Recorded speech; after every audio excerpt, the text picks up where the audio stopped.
সেটা হচ্ছে জামাত ইসলাম।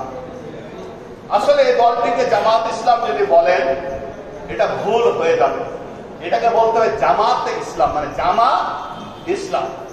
ওই নুরুল ইসলামের মতন অবস্থা, নুরুল ইসলামের মতো অবস্থা। এক গ্রামে এক ছেলে বাস করতো, তার নাম ছিল নুরুল ইসলাম।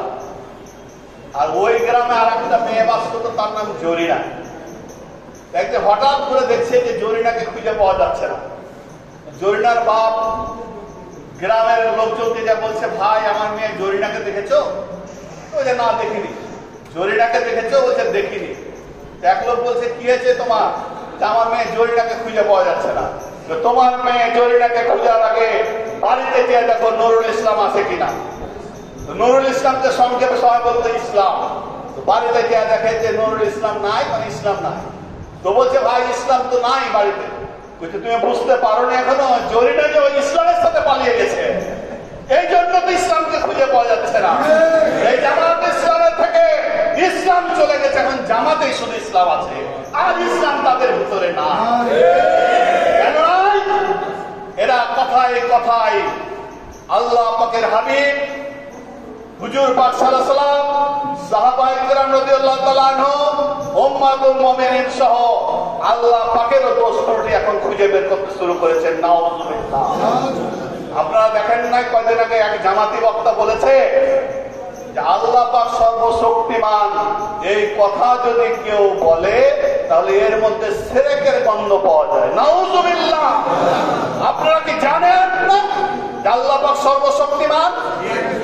আল্লাহ পাক যদি সর্বশক্তিমান বলতে লজ্জা পাও, তাহলে আল্লাহ পাকের জমিন থেকে বেরিয়ে চলে যাও। হুজুর পাক সাল্লাল্লাহু আলাইহি ওয়াসাল্লামকে কি বলা হয়েছে? সাংবাদিক। নাউযুবিল্লাহ। এর ঈমান আছে বলে আমার মনে হয় না। অথচ তারা ইনিয়া বিনিয়া কিন্তু আর এক মৌলবী বলছে ওই একটু সাংবাদিক বলেছে, কিন্তু নবী মানে তো হচ্ছে বার্তাবাহক। নাউযুবিল্লাহ। নবী মানে বার্তাবাহক। কার কাছ থেকে বার্তা নাই আর কাদের মধ্যে বার্তা ছড়ায়, এটাই তো তোমার জ্ঞান না। নবী কোনো মানুষের কাছ থেকে বার্তা নাই, নবী কোনো ঘটনার কাছ থেকে বার্তা নাই, নবী শুধু আল্লাহ পাকের কাছ থেকে বার্তা নিয়েছে এবং ওই বার্তা মানুষের হেদায়েতের জন্য ছড়িয়ে দিয়েছে। তারা কিন্তু এই ধরনের এলোমেলো কথা বলছে, অথচ তারা তওবা করতেছে না। আপনাদেরকে হাদিস শরীফ আছে, কেউ যদি কোনো গোপনে কোনো অন্যায় কাজ করে, গোপনে যদি কোনো গুনাহ করে, তাহলে আল্লাহ পাকের কাছে গোপনে মাপ চাইতে হবে। আর যদি কেউ প্রকাশ্যে গুনাহ করে, তাহলে তাদেরকে প্রকাশ্যে মাপ চাইতে হবে, প্রকাশ্যে তওবা করতে হবে। আমি একটা হাদিস শরীফ বলি, বনি ইসরাইলের ঘটনা, আপনারা বুঝবেন কেন আমি এই কথাগুলো বলছি। কারণ আপনারা দেখেছেন গত দুর্গা পূজায় বাংলাদেশে 90% মুসলমান বাংলাদেশে বাস করে, পারে না?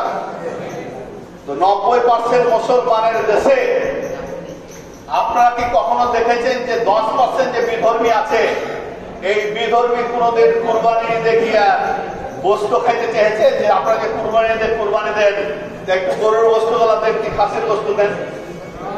এরা কি কখনো ঈদুল ফিতরে গিয়ে নামাজ পড়েছে? এরা কোনদিন মুসলমানদের শুভেচ্ছা দিয়েছে? তাহলে 10% বিধর্মী যদি মুসলমানদের ঈদগাহে না যেতে পারে, জুম্মার নামাজে না যেতে পারে, মুসলমানদের ইসলামী ধর্মীয় যে রীতিনীতি আছে সেগুলোতে যদি